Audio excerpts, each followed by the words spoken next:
Hi everyone, welcome back to our channel. And I'm Jessie from iChongqing and WCICO. Today we are going to present you guys a live stream from Twin Cities, as you can see in our poster. So in today's live stream, there's an unprecedented journey across time and space waiting for you guys, so stay tuned. And I will be your bridge between two iconic civilizations.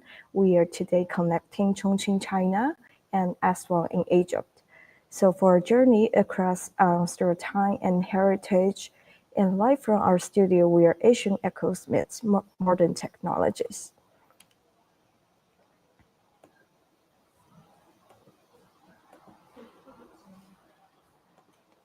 And in Chongqing, our host Jin Shang is standing at the iconic Dazu rock carvings in Dazu district and a UNESCO area in Chongqing.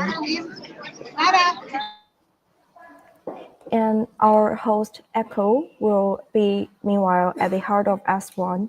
Will take you to a majestic Abu Simbel temple, an ancient marvel carved into the cliff of the Nile, built by the legendary pharaoh Ramses II. And I think we already had Echoes on the side, so we will hand the stage to Echo and Bridget. They're doing a business trip over there. We're on live now. Hello, everyone. Can you hear us? This is Echo from iChongqing. Hello, this is Bridget. So we are here in Egypt today. As you can see, it's almost 10 o'clock in the morning and the weather is really nice. We are here because we are producing a documentary series about the Yangtze River and the Nile River, the civilization communication between those two river civilizations. So here today, our location is the Abu Simbel, the Great Abu Simbel. Yeah, it's just at the southern border of Egypt, and this is not only an ancient architectural miracle, but also a very significant cultural symbol in ancient Egyptian culture and history. So we are just very honored to be here to have this chance to walk you through its design, the amazing carvings, and also the history and the story behind this temple. Yeah, we are here as we share. We are here because we are producing the documentary series. This is one of the episodes of this series. It's about connecting those two civilizations, about the relocation project of the UNESCO lead rescue, because this place was like it wasn't exist. The temple wasn't exist here. It was in 3,300 years ago. It was in another place, but because of the Aswan high dam was built, it was like the first huge dam in the world. Yes, because the dam was built and the river will flow and the floods will swarm this outside of the temples. So the UNESCO's experts and Egyptian people, they decided to remove those the temples to this site, and it was totally a magnificent project because they had to accumulate those sites and those protect those rocks block by block. They removed those whole temple here, and as you can see behind us, it's so magnificent, right? Hi, we can see we have friends here coming with us, and today we have some tourists are here and that are traveling. It's the best weather for us to enjoy this journey. And what we've been talking about is the documentary series. We've been talking about this relocation project. Also, we have one really magnificent one relocation one protect project, also because of the building of the Yangtze River dam, the Three Gorges Dam. It was built in 20-ish years ago. And also because of that, in Chongqing, in Zhongshan district, there was an ancient architecture that has to be protected. So they build another, they build a fence. Yes. They build it like a fence, and they protect the site and keep it as it was originally. And it was totally two different kinds of protection methods that to preserve the ancient architectural, but we can find the connection, and also we can find the differences between those projects, and that's why we are here, why we are producing this documentary. So if Bridget and our guy can share with some, stories about this great site, and I think it will be really a fascinating, attractive stories. Well, we've already introduced that this temple was built 3,300 years ago by one of the most famous pharaoh, the great Ramses II. And we can see there are 4 giant statues here. Each of them are heighted at over 20 meters. And we just wonder how people in 3,000 years ago could carve in such great statues on a whole cliff. Okay. Here's our guide. Hello. Maybe he can introduce us more about how Asian people build these statues and the historical stories behind it. 你可以跟我们的观众介绍一下，就是埃及的人是怎么在3000多年前在崖壁上修建了这一个雕像吗？大家好，我是埃及的海，埃及名字叫 Samh， 能说 Sam。我是18年的导游，今年很专职中文导游。这个是阿布辛贝神庙，阿布辛贝神庙埃及第一著名神庙，特别有名的。还有这种的神庙都是不容易修建起来，因为不是一般的修建。这个神庙原来是一个山，他们古埃及人刻雕山来做寺庙，包括就是这个门口，他们刻雕的这个山门口那边做雕像都是一个人，拉美西斯20法老王。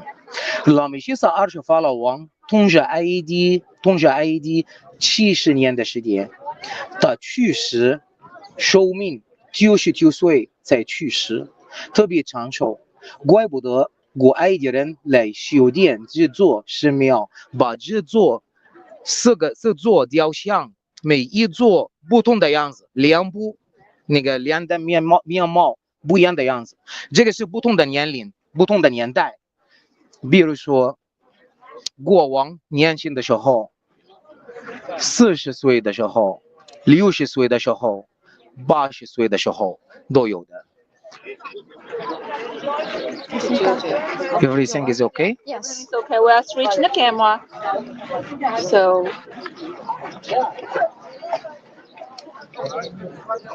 No problem. Take your time. 慢慢来。Okay. OK。然后呢，这座神庙就是他们盖的是一种方式，跟天文、跟那个星星、跟那个太阳有关系。怪不得我们看这座神庙，它不是外面不是平的，但是呢，就是它是角度外的，弯曲一点。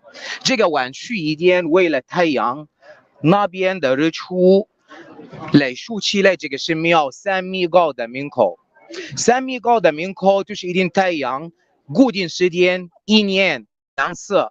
2月22号、10月22号，太阳竖起来这个门口，里面23米，23米里面最深的地方，也最远的房间，黑暗的房间，房子做雕像，他们做那个宝座，这是做雕像，就是3个都是神，一个是国王。第一个来说老鹰神，隔壁就是身边有那个太阳神，第3个呢有国王拉美西斯20国王，然后呢第4个就是那个月亮神。太阳竖起来就是国王，有选择国王脸部还有身上竖起来的。第一次太阳都是找国王，太阳光代表太阳神、阿门神，找国王就是恭喜他统治国家当国王当天，还有上台埃及，这个是一种国家的节日，为到国王统治国家。第二个呢，就是国王过生日，还有就是最奇怪的是，3300年没有一年当天有天运，就是一定抵抗那个太阳光，不仅里面吗都没有。这个代表什么？古埃及人他们对那个天文了解的很厉害，然后呢，知道这个位置、这个角度，天一直蓝，你看天都是蓝，没有天晕，还有这个地方都是天气一直好，没有天晕，所以呢，他们又盖的工程好，还有就是关于天，就是那个天空、天文，还有就是没有天晕的地方，选择地方都特别好。另外的呢，选择地方为什么都是我们在这个位置有这两座神庙呢？因为这个位置离那个苏丹120公里，算埃及和苏丹的边境。这个边境就是放这个雕像，你看国王的伟大吗？看国王的伟大吗？这个是如果苏丹我们古埃及人法老时代有这个国王，这个国王就是古埃及法老时代有30个王朝，第19王朝的法老王拉美西斯20统治国家。原来统治北方国，就是小埃及国。古埃及人，中国历史有3国演义，我们古埃及历史有2国演义。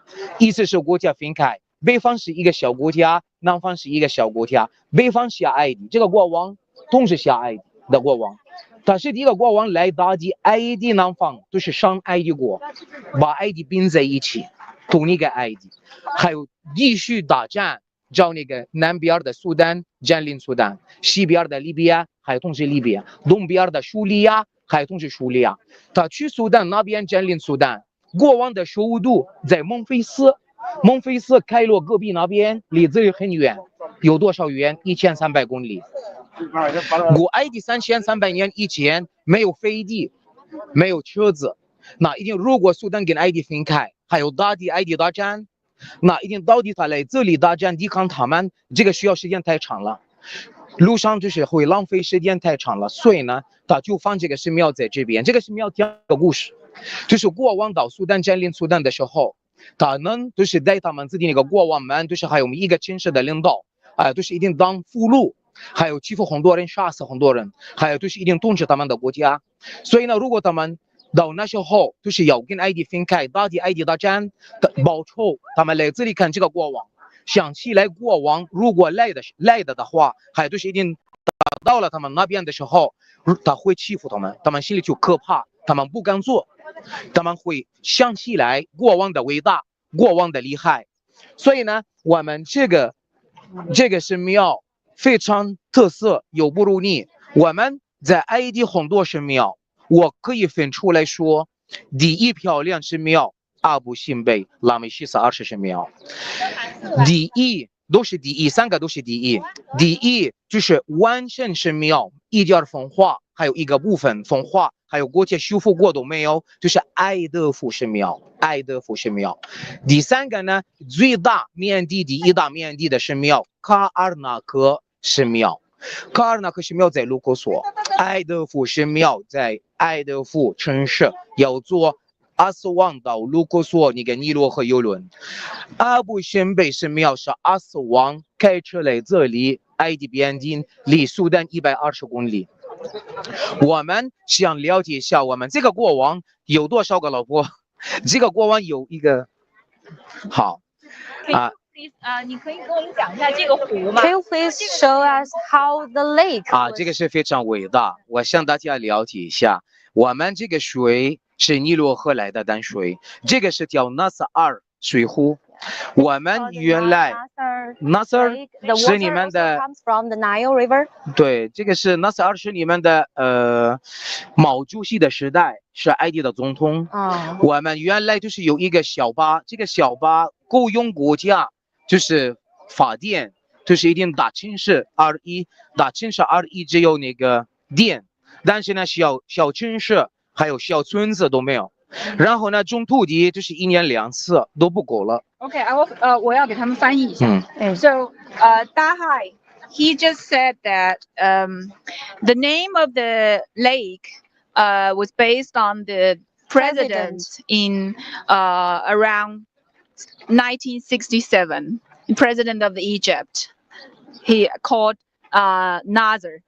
So the lake named the Lake of Nasser. It was the really biggest artificial lake in the world. It was the water was from the Nile River, and it was built because the Egyptians, they need electrical. They need the whole new electrical system to support the people, to support their life here. So they have to build the Aswan High Dam. Because of that, the lake was built here. 这个水库就是我们盖了那个大坝，全世界第一大大坝。那是二总统就是盖好了，就是到底1970年就是已经做完成。然后呢，就那是二总统突然去世了，死了吧，上天了。然后呢，就是他的后代，就是那个萨达特总统1971年就是参加盖这个大坝。这个大坝盖了以后，后面水都是调纳斯尔水库。这个纳斯尔水库就是一定我们省水。原来这个水这么多，到底北边尼罗河下游地中海就浪费。我们盖了这个大坝以后，能发电，我们能发展做工厂，还有就是所有的每一个埃及人的那个房都是一定有电有灯泡。还有就是现在我们能发展的多，种土地有4次，现在4个农业王地嘛。还有就是现在我们农业王地够用埃及人超过1个亿2千万都能吃他们当地的特产，不进口的。所以呢，这个水等水啊。Okay, so this lake has multi functions. Besides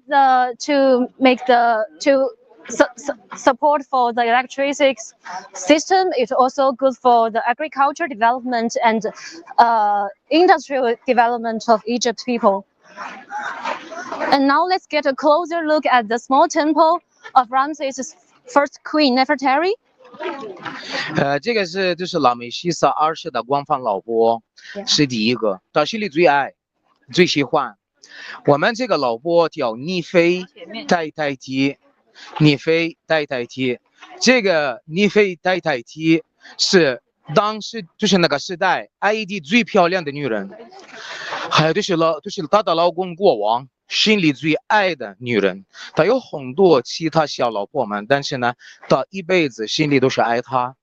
但是呢，这个是庙修建起来的故事，这个故事代表国王的爱情，真是爱老婆的感觉。这个是不是埃及历史上第一个把王后跟自己弄成同样大小的？是的，没错。So I think this is the first temple that in ancient Egyptian history that the queen and the king could have the same size of the status. Yes. And this shows Ramses' love and respect to his first wife, to his most loved wife. Yeah. 这个是他本来就是修建起来，这个是庙送给老婆，然后呢，他把他的老婆跟他一样偏高，一样的地位，一样的权利，就是跟他一起参加我们这个国家的那个统治。其他的呢？ Along the way travel in Egypt, we often see in temples that the king's statues was huge and his queens are like really so tiny little in their side or on beside their body. But this temple was special. So as Bridget just explained, this was the first one that the statues of king and queen that the both sides, the equal size, and it's really magnificent. So 它这个神庙最特别的一点，除了这个，它里边有些什么呀？它里边就是有就是那个国王陪他这个美丽老婆，他们一起去崇拜，就是幸福母亲女神。因为就是这个老婆就是本来国王希望能给他出生孩子，但是呢他不能生孩子的，所以呢就是本来就是希望他自己给他当一个儿子做他的后代。所以呢他在里面我们看了所有的壁画，这些壁画就是描述国王怎么多爱老婆，他和老婆怎么努力找所有的埃及的神帮忙他们处理他们2个人之间的那个关系，能成功老婆怀孕还出生孩子。 OK， 我们现在想进去。 Now let's go let's try to get 可以 into 不讲，但是你可以带我们看一下嘛。好。 this big temple. Okay, so you know when you know now is the time for us to chat. 你可以转过来让我们对。别走。哦，你先打电话嘛。Hello again. We are heading to the inside part of the temple, Ramses II's temple. So we can, I think now we can talk about some experience and insights of this trip. So you first. Okay. You have a microphone. For this documentary, there is a very famous underwater museum called Baiheliang in Chongqing Fuling district, and that museum is jointly applying for the UNESCO's World Cultural Heritage Sites, along with the Nilometer. Yeah, Nilometer yes. in Rhode Island. Yes. So this is basically the really original motivation that Bridget has campaigned about this project. And she had this idea about this 5 episodes of documentary to tell stories about the Yangtze River and the Nile River, not just the Baiheliang underwater museum or the Rhode Island Nilometer, but also different sites, different locations, different UNESCO sites, and the stories about how people are benefit from the Nile River and the Yangtze River, and also how human power has protected and inherited the culture and the civilization of those 2 big rivers. And I think it's a really special, idea, concept that you can draw this story, because I think in the world it's the first time for us to tell stories about the Yangtze River. Yeah, about the connection between the Yangtze River, the civilization of the river, and the Nile River, because in ancient history in China, the main culture of the river, it was like the Yellow River. The Yellow River, yes, but the Yangtze River, it has also a really long history and really magnificent affection and influence about the lower part, the southwest part, the west part, the south part of China's area. So there must be a lot of stories can tell, a lot of connections, and Bridget did also find those connections, and so that's why we are producing this story. I think it's a fascinating trip. Yes, and except for Absimbo Temple, we went to the Karnak Temple, and Abydos Temple, the Khufu, the pyramid, and the Grand Egyptian Museum, which is a really significant, magnificent one. It will be officially open at June. But we get there and we shoot some footages. So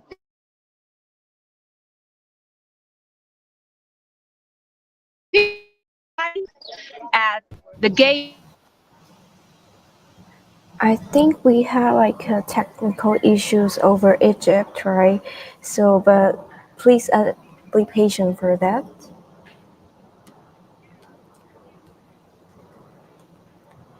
And as we were waiting for those, I want to share you guys some information about that. And thank you for Echoes and Bridget, those really incredible introduction, as well as our guide Dahai to the Apple symbol temple in Aswan. So as we continue to this fascinating journey across continent, we have some videos that are presenting by Echo and Bridget during their trip to shoot this documentary over there. So we can take a look at those.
This is the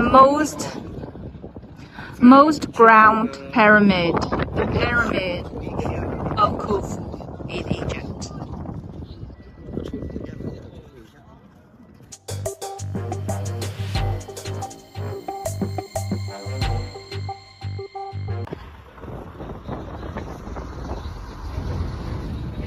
Here we are at the pyramid.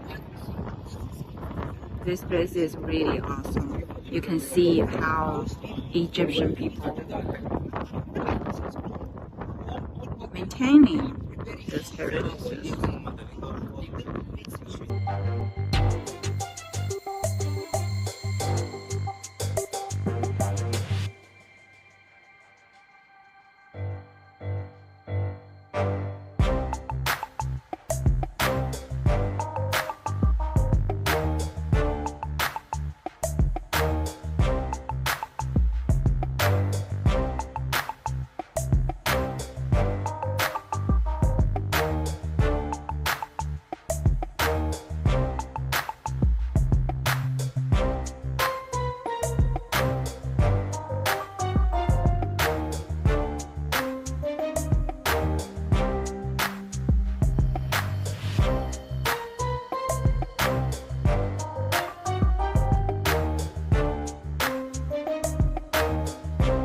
Okay. One more architectural track. The architect decided to make this three opening to the eastern side of this Nilometer. Why? Because the direction and the movement of the Nile River coming from south to north. Then he decided to find where is the weakest side that could allow water to come inside the Nilometer without affecting the marble column. That's why he chose to make these three openings to the east of the Nilometer. Okay.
Hi, thanks for watching those videos. And as you can see from our team, it is really a nice place to visit, and it has a really rich history among these sites. And speaking of the one they just visit, it is also a UNESCO site, as Echo and Bridget was mentioned. It was really successful, as today the Abu Simbel Temple stands as a symbol of successful heritage conservation and global collaboration, ensuring the future generation can continue to marvel this ancient wonder in the future. So before heading to the Dazu, we want to share you some fascinating journey about those reflects strong tie between these two remarkable cities. So on October 11th, 2005, during the Asia Pacific City Summit in Chongqing, Chongqing and Aswan officially established their sister city relationship. And at that time, it has been matured over years since that time, for both cities exchanging gifts recently and building mutual respect, and they collaborating on various fronts. So for Chongqing, it's we locate on the bank of Yangtze River, and as well as Echo and Bridget were mentioned, it's lies by the Nile River, and it's home to the impressive Aswan High Dam and that is the reason why they relocated the temple back that time. And Aswan became Chongqing's first sister city in North Africa. It's really impressive that for the past 20 years now, this bond has only grown stronger. So the both city has engaged in very frequent exchange in tourism, heritage conservation, and trade, creating a platform for mutual growth and cooperation. As you can maybe notice before, we had some Belt and Road Initiative activities happening in Chongqing, and we do invite a lot of journalists from Egypt to come and see this city, to see how the city were developed in the past few years. And the documentary was made in this year from called the Yangtze River meets Salayo, and it's about documentary to describe how those were conserved for the conservation site. And for that, we invite a Egyptian host to Chongqing to see all those sites and shoot the documentary. As he was sharing with us, he has experience coming to Chongqing and coming to visit these cities before. And one place that everybody would want to visit is the Dazu rock carvings in Dazu district of Chongqing. So as now we are transitioned from the Asian wonder of Aswan to travel to Chongqing, where Junxiang, our colleague, is standing amidst the magnificent Dazu rock carving. It is a UNESCO World Heritage Site known for its really intricate and ancient sculptures, and it's a true testament to human creativity and history. So let's welcome Junxiang. And I think he is ready now. We will have him at the stage. Hi, Junxiang.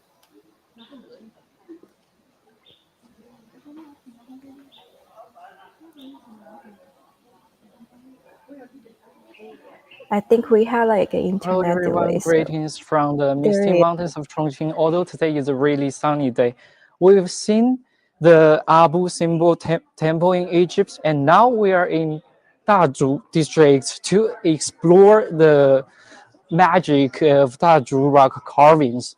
So, earlier at Abu Simbel Temple, we witnessed Ransom II, his pursuit of eternity, and how many efforts he has made to protect the cultural heritage. And today here in Dazhu, there's also some similar sports, and the experience of that relocation of the temple in Egypt has also helped later China Shi Baozhai to do the relocation too. And it's worth mentioning that Aswan is also a sister city of Chongqing. Even though these two cities are really far away from each other, they share some common values in cultural protection and devotion to faith. Today we'll also explore how the Dazura carvings has concentrated the strength of the area, the city, and the country to do restoration. And Dazu rock carvings located in Dazu district are a treasure trove of cave art which blends of Confucian, Buddhism, and Taoist at the same time. And today we're lucky enough to have our tour guide, and I think she definitely know better than me about this place. Let's just invite her. Hello, everyone. I'm a tour guide of Dazu Rock Carvings Academy. So today I'm going to share with you one of the examples of the Buddhist art of China, Dazu Rock Carvings. So can you tell me in which year Dazu rock carvings has become a World Heritage Site? In 1999. Oh, that means it has already been 26 years. Yes. It's a long time ago. Yes. And can you tell me the scale about Dazu rock carvings, the whole scale about the scenic spot? Of course. Dazu rock carvings mainly refers to all of the rock carvings in Dazhu district. It has 50,000 sculptures, 50,000, widely distributed in Dazhu. So in 1999, it was listed in the World Heritage, represented by 5 sites. Yeah, today, That's a lot. yeah, today we are going to visit the biggest scale and the best preserved one. This one is called Baoding Mountain Rock Carvings. It was built between 1174 and 1252. Yeah, Oh, that was the okay. time Southern Song Dynasty. Yes. So the area was built during the Tang Dynasty, right? But it reached its peak in Song Dynasty. Yes. Yeah. So the earliest creation of the Dazhu rock carvings was traced back to 1,350 years ago. Yeah, that's the earlier Tang Dynasty. Oh, so, But yes, it reached its peak in Song Dynasty. and after that, we've also do some restorations too during the Ming and Qing dynasties, Yes, right? just like you can see the color, not original color. Yeah, you can see the color, not original color. That's because in later times, people lived here. They donated so much money to do the restoration. They believe that they can receive the blessings from the Yeah. Buddhist deities and from Buddha. Okay. So the carvings in Baoding Mountain is in a U-shaped, right? Yes, in a U-shaped valley, 500 meters long, it has 10,000 sculptures. And the most important thing is that all of the rock carvings here designed by one person. By one person? Yes, by one person. He designed all this. His name is Zhao Zhifeng. Okay. Zhao Zhifeng. He almost dedicated all his life from his 19 to 89, gathered many workers to do this. Oh, like there's some exact reason why he chose to do this. I think should be spread Buddhism. To spread the culture, the culture. religion, right? Yes, and the rock carvings in Dazhu, in Baoding Mountain, Okay. rock carvings actually is a mixture. Is a mixture. Not only Buddhism. Yes. It is a combination with the Buddhism, Taoism, and Confucianism. Okay. So I think you guys have surely heard about Black Myth Wukong, a video game which went viral a few months ago, Yeah. and the breathtaking landscapes and ancient structures. Do you know that it was actually have real places here in Dazhu, and for travelers, Dazhu offers a truly breathtaking experience for you to explore all these sculptures in the cave. And so let's right now the sculpture behind us, it is very large. I like How long? it's how long and how high? 31 meters It's long. 31. Yeah. Oh, and it's called reclining Buddha, Yeah, reclining or Buddha. sleeping Buddha, right? We commonly call reclining Buddha. Okay. It can be interpreted the ending part of Buddha's journey. But the ending part of yeah. In Buddhism, actually, it is called Buddha entering Nirvana. okay. That means the highest degree in Buddhism. So I think the Dazhra carving have also considering to do some restoration on this one, right? Yeah. And I think maybe a lot of people might ask, why should we do that restoration? Why we don't just leave the traces of history on this part to see the most natural view of these sculptures? But I think there's two reasons. For one reason, these sculptures has already do some restoration during the Qing and Ming dynasties. If that restoration wasn't done, I think nowadays maybe we wouldn't have the chance to see these stunning landscapes. And for another reason, even though we can see that the outside of the sculpture might not be that damaged, the inside structure has suffered many damage due to the weathering and the water. So it is really important to do restoration to spread the culture to the world, right?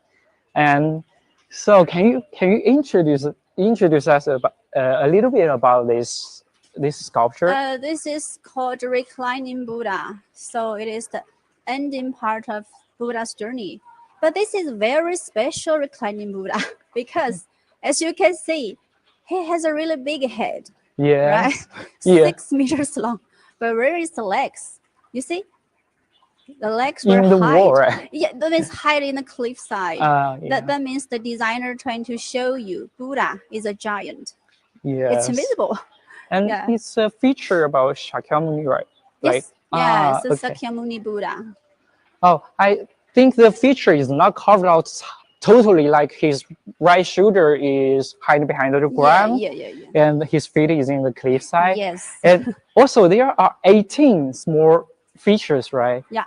And everyone with a decorative object, which means in that time, it was a rich time in Tang and Song dynasty, right? Yeah, Song dynasty. Song. Yeah. Okay. Southern Okay. Song dynasty. All of them are the disciples of the So Buddha. we can see that here. This is what we do for the restoration of Yeah. these small figures, right? You mean why? Yeah. Can you tell me why? Because you can see the stone is sandstone. Sandstone it is really easy to carve, but it's hard to maintain. Yeah. And as you can see, the surface decoration, something like gold foil painting, color painting, cracking, lifting, some parts just in form of powder, just like this. Oh, okay. I see. Yeah, as you can it see, was like this. a little bit broken. Yes, damaged by Yeah. weather. Yeah, because we know that here in Chongqing, most of the time the air is very humid. Yeah, high humidity, yeah. hot weather. It's really Let bad. alone it is in a high altitude. Yeah. Yeah. So Water is also a big problem. Yes. So I think the restoration work must be very hard. It's a tough work. So can we move on to another place to see the restoration? Yeah, you will see the clearly. Modern restoration. What's it called? It is called Thousand Hands Bodhisattva, Guanyin, God of Mercy. People love her most. So you really had 1,000 hands? And actually, thousand in Chinese means countless. Okay. So you can commonly see 1,000 hands Bodhisattva with 10 arms, 32 arms, 48 arms. Not real 1,000. Do anyone has done some research to count the exact number of his hands? How to say, hundreds of years ago, people believed that she has more than 1,000 hands. But according to the restoration, we got the right number, 830. Oh, 830. Yeah. That's really incredible. We counted one by one. And we can see that there's eyes in each hand. Yeah. That means wisdom. It's really a subtle work, a masterpiece. Yeah. Yeah. So that looks quite new, right? Yeah. So today we've also invited our researcher Chen from the Academy of Dazura Carvings. She has done really great work on the protection of these carvings, and she has participated in many projects. So let's just invite her to give us more details about the restoration. Let's say hello to her. 你好，陈主任。就是你可以和我们介绍一下大足石刻的一个修复的流程吗？ So I'm asking her, can he tell us about the process of the restoration of 大足 rock carvings? 好的，因为大足石刻呢，就刚刚我们看到的这尊千手观音，就是我们大足石刻里边的最具代表性的一个作品。但它在修复之前，它的病害也就代表了我们大足石刻的病害。So this 1,000 hand guanyin is a typical example of restoration in the Dazu rock carvings, and the disease of this sculpture has also been the whole diseases of the scenic area. 其实它修复之前啊，它就面临到它的岩体的稳定性，还有它的渗水，还有其实就接下来它里边的石质胎体的一些病害，比如风化、残缺断裂，还有它表面有一些贴金层或彩绘层的病害等等。So before the restoration, this sculpture has also suffered a lot of diseases such as watering, erosion, and the stability of the sculpture. We know that it is carved on a cave, on a cliff, so it is really hard to do the restoration. 千手观音的修复呢，也是我们国家石质文物保护的1号工程。It is also a very important project of the whole country of China. 为什么是1号呢？首先就是它的价值非常的巨大，还有就是它的体量非常之大，它整个占有的面积是88平方米。第二个就是它的病害非常的复杂。Okay, why it is so important? Why we put it in the number 1? Because it is very large. We can see that the whole scale of this sculpture, and I think, and the researcher told us that it is about 88 meters. It is really a large number, right? And so 你可以再继续跟我们讲解一下。其实它因为前期我们调查呀，它的涉及到它的石质胎体，还有它表面的金箔层，还有彩绘层的病害，共计有34种。所以说它是需要一个多学科联合才可以完成的一个文物保护项目。Oh, so in the excavation time, we found that there's about 34 types of diseases in this sculpture, like the erosion and so on. So we really need to do a lot of search work to make the restoration go well. 其实啊，我们文物修复就跟我们人去医院就医一样啊，首先得看病，然后才治病。The restoration of sculptures is also like we people. We need to see what diseases we have catch, and we need to take measures related to this disease so that we can solve this problem well. 其实我们在前期跟千手观音看病的时候，我们采用的也是中西医结合的方式，因为中医就是我们望闻问切，可以快速的判断它表面的一些病害，然后我们在一些科技手段的加持，可以深层次的了解它内部的病害。So in the restoration process, we have combined the domestic and international measures. The domestic can analyze the surface of the sculpture to see what problems it is facing, and using the international measures, we can see the inside of the sculpture to see its inside structure. 因为我们只有全面、科学、系统的了解它的病害，才可以对症下药，才可以治好它的病啊。We need to know all the like multi-phases of this sculpture that we can solve this problem well. We need to use different technology measures, and also don't forget the traditional value of this sculpture. 其实就通过前期的看病，我们有针对性的对它的实质的风化进行加固，然后对它的表面这些开裂呀、起翘的这个彩绘层和金箔层，使用我们前期的一些修复材料对它进行加固修复。In the excavation time, we have already taken some measures in its surface, like polishment of the like the coloring. So that was the work taken in the excavation work. 其实我就用一句话来说吧，其实它的这个病害的这个治疗，也就是我们的修复，同样的是采用的中西医结合的方式，也就是传统和现代科技相结合的方式来进行保护修复。So in one word, we're going to say the whole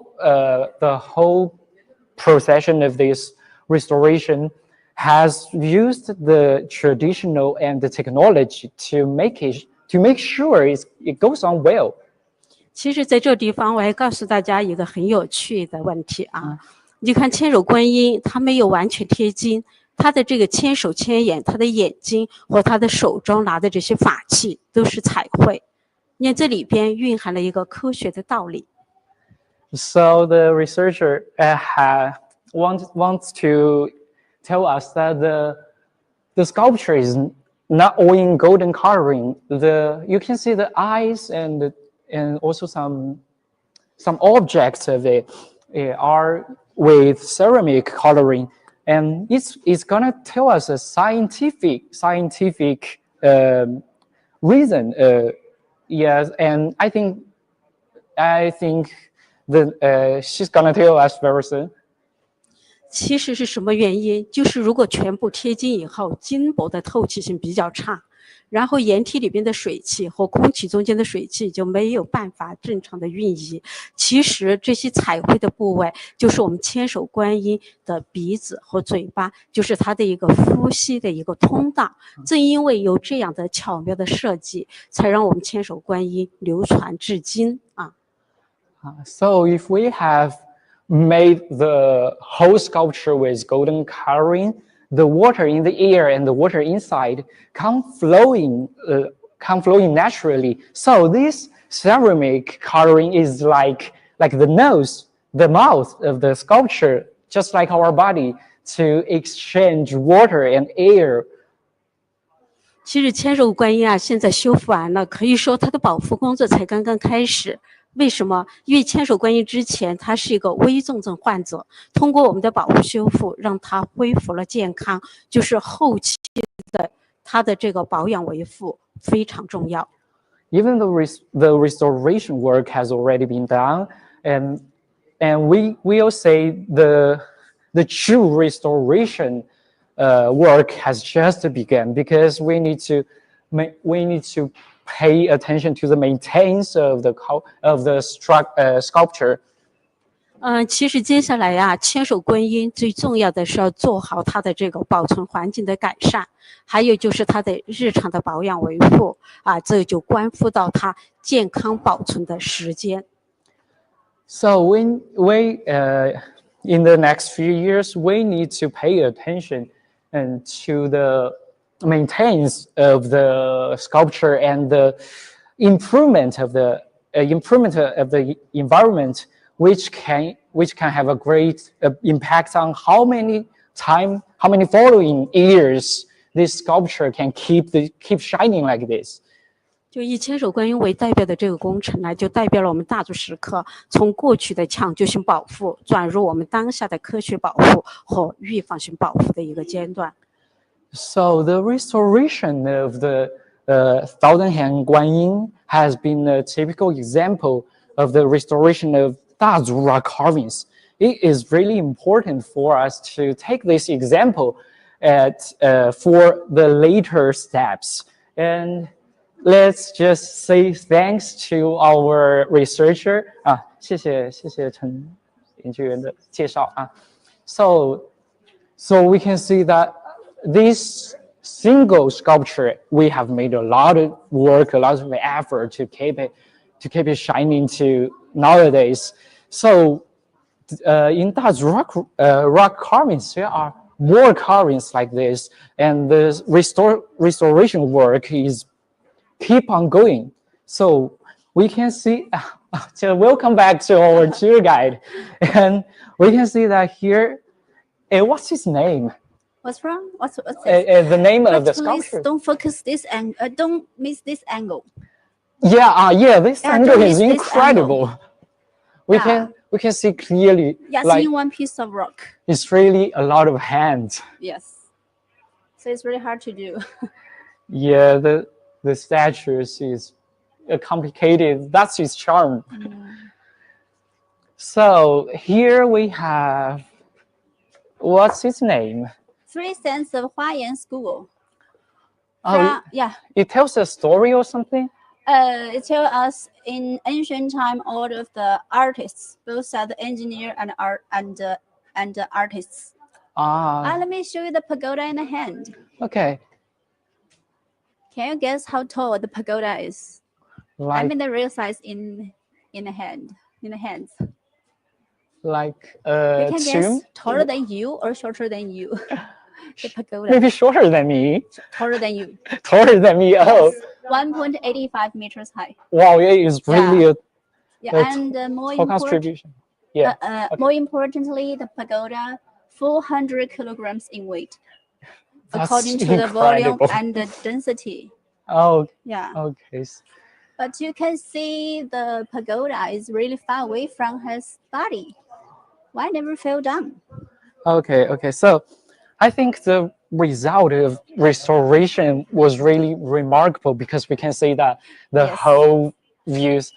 So today we really want to thank you for guiding us to know better about this place. If it was all introduced by me, it wouldn't be that better, right? Yeah. Yeah. So really thank you for this. You're welcome. So our live stream, I think, is going to be ended here because we have taken a lot of time to explore Daz rock carvings. And I don't know if you guys have seen some similarity between Daz rock carvings and Abu Simbel Temple. These two historical sites are really worth visiting. And thank you guys for listening to us. Another time, see you next time.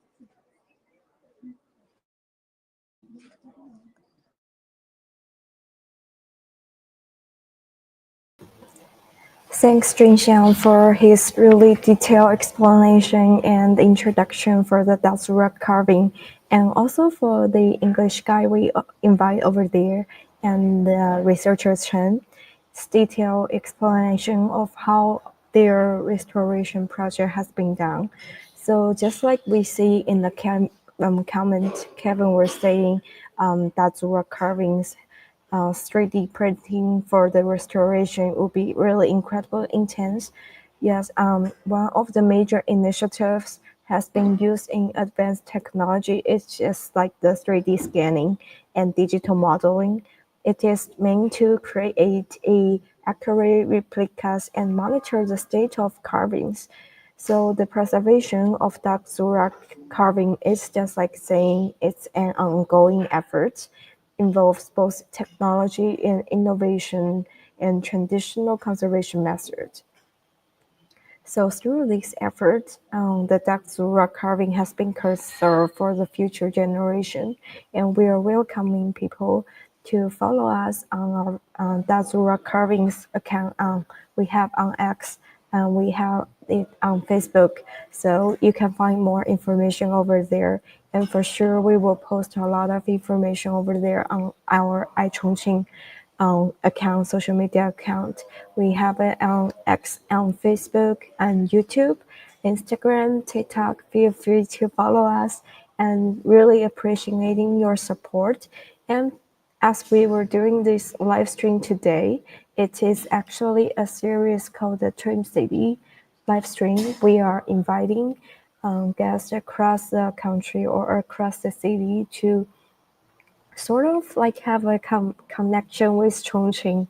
So as for today, we have the privilege of exploring those two extraordinary cultural landmarks. One in Daz rock carvings in Chongqing, China, and the other one for Abu Simbel Temple in Aswan, Egypt.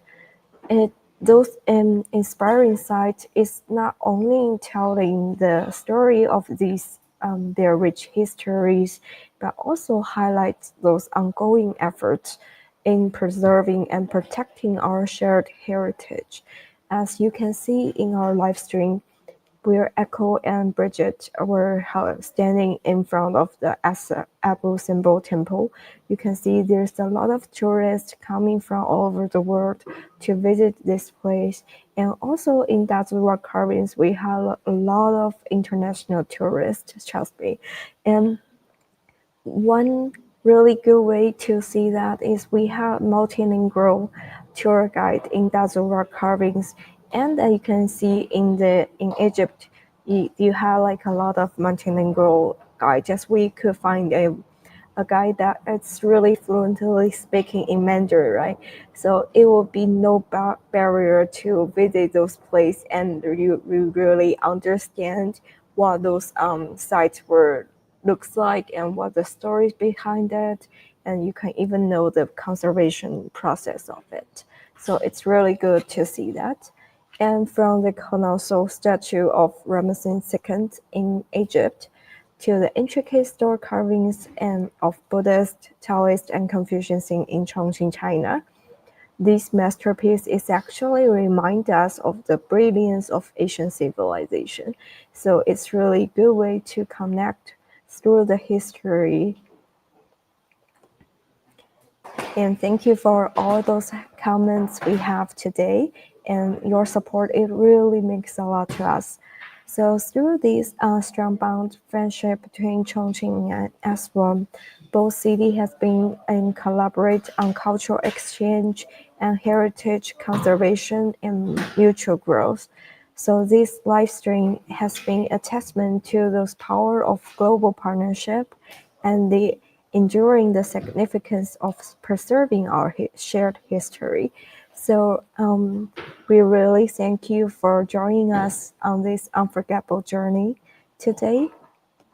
And it is true, it is like a great cross-cultural restoration with China and Egypt. And we can see in the past, actually, I believe that we were holding such historical forum, and that invites experts from the world. They were during the forum were discussing how to protect those grottos and how the techniques they are using in different culture. So it's a really good way to see the cooperation. So thank you for joining us on this unforgettable journey. We hope that today's explanation has inspired you to learn more about it, and we will welcome you guys to travel to Chongqing to see those amazing historical sites by yourself. And I'm Jessie from iChongqing. We will see you next time. Bye bye.